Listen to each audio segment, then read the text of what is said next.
thanks very much for coming out. This talk is, I'd first like to thank the Taft Center for sponsoring this talk, and I'd like to thank Paul for coming to join us. This is Paul Gootemberg, a professor of history at Stony Brook University in New York, also director of Latin American and Caribbean Studies. And Paul was on my dissertation committee. He's an old friend of mine. Paul has been a leader in what we've been calling the new drug history that began appearing in the mid-1990s. Really, Paul is one of the pioneers of this new drug history. Studying the history of drugs from a significantly less ideological perspective, and one using more sophisticated historical techniques and social science techniques. Paul has recently published, as I'll show you here, his... I forgot to bring my copy. My plug copy. Wait, here it comes. Here it comes. There it is. Andean cocaine. It looks like a block of a kilo of cocaine with the title or a pillow. The Making of a Global Drug. So this book, in many ways, is not only a study of drugs, but also a commodities study. So Paul has written quite a bit about commodities in world history. He's got an interest in historical sociology, which dovetailed nicely with this subject. This is actually Paul's third monograph. He's also published on the history of commodities in Peru, guano, silver, and on political ideology in Peru. And he's coming out with another edited volume now on inequality in Latin America. So he's quite diverse in his interests and his research. But Andean cocaine just came out in 2009, and it's been widely lauded for its quality. It's arguably the best book we have, I would say, without a doubt, the best book we have on drug history in Latin America, for sure. And Paul today is going to be talking about something that comes toward the end of his book, which is the rise of cocaine trafficking in Latin America in the middle of the 20th century, what he refers to as the illicit era of cocaine trafficking, when people began producing cocaine specifically for the illicit market. And I guess that's about it. Yeah, so if you would warmly welcome Paul Gootemberg. And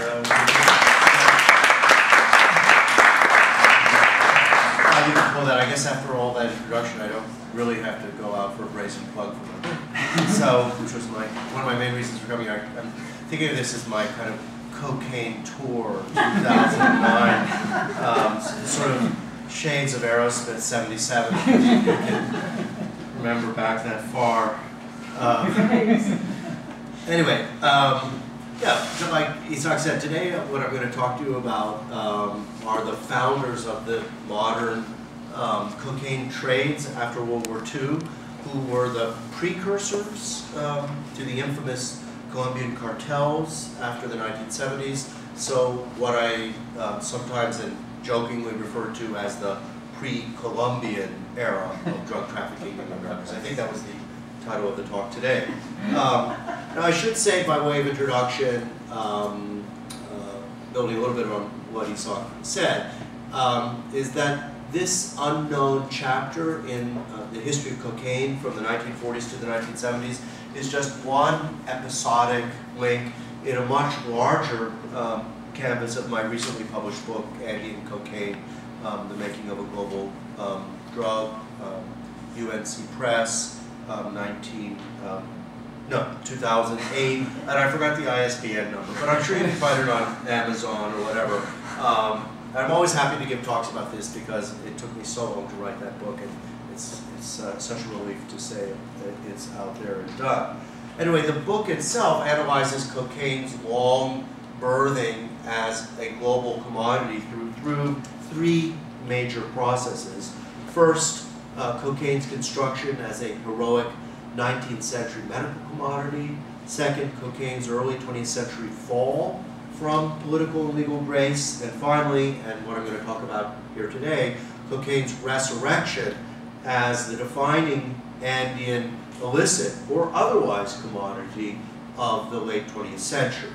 And I hope that the talk today illustrates two of the core thematic innovations of my book, which is the stress on the kind of historical global connectedness of drugs like cocaine, and also the stress on the local protagonists, or what sometimes historians love to call agency, that went into making of a transnational flow. Anyway, so the specific talk here today is about what's going on up there. Just That's a great thing about PowerPoint always gives you something to chat about when it fails. And you notice that handouts never fail. They're reliable. They're very reliable, solid. They're coming back. They really are, my cassette tapes. Anyway, my specific topic today is the origins of this modern phenomenon of illicit cocaine, which is a hidden chapter in the history of globalization. Now, cocaine is a drug commodity which virtually everybody knows. Is there anybody here who's never heard about cocaine? Good. All right. That exploded in a huge global criminal enterprise in the 1970s and 1980s, associated in the public imagination with infamous Colombian cartels and legendary bad guys like Pablo Escobar, and a drug that had blighting social consequences in the US, especially the 1980s crack, and which ignited a costly and still ongoing war on drugs against the Andes. Yet, basically, we still have no idea of who or what forces invented or organized this notorious trade in the first place. Now, this puzzle of who or what actually invented modern illicit cocaine conceals what historians might conceive of as a more specific historiographical problem or gap in the history of drugs, if we can talk about, use those formal terms for such a massive field as the history of drugs. And that is this. Prior to the end of World War II, there is no evidence of any organized or transnational traffic in cocaine, unlike sister drug heroin, and despite the fact that actually from its very beginnings in the middle of the 19th century, people had known about cocaine's recreational potential. And prior to 1973, and try to remember that date as I go on, Colombians, that is from the country mythically and sensationally associated with cocaine today, evinced no interest whatsoever in the drug. So the specific gap that needs to be filled in and explained in cocaine's construction as an illicit international drug is the period 1945 to 1973, or to put in other terms, the first half of the Cold War.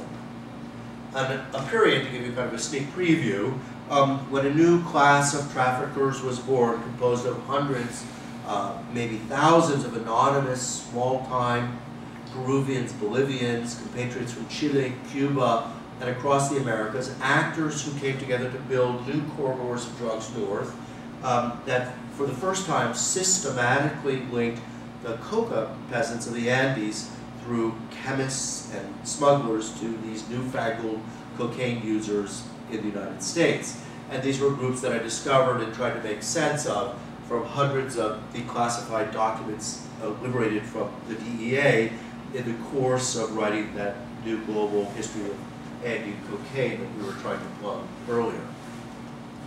Now, apart from sketching these new illicit circuits of actors and the geographies of them in the post-war era, I want to try to make two larger analytical points about the birth of pre-Columbian narcos, points that may have some political or even policy implications today. The first is that the rise and dispersion of cocaine was in large part a reaction to or shadow of U.S. actions in the post-war era to complete a global prohibitions regime around cocaine. That is, prior to the 1940s, cocaine still had a lot of legal spaces, especially the Andes, which were then closed and repressed, leading into this new type of cocaine. And second, and what was more surprising to me in the course of my research and writing, was that the shifting geography or opportunities for drugs during this period were part and parcel of the political map of the Cold War in Latin America, tensions and pressures that were also exported by the United States to the regions in this era.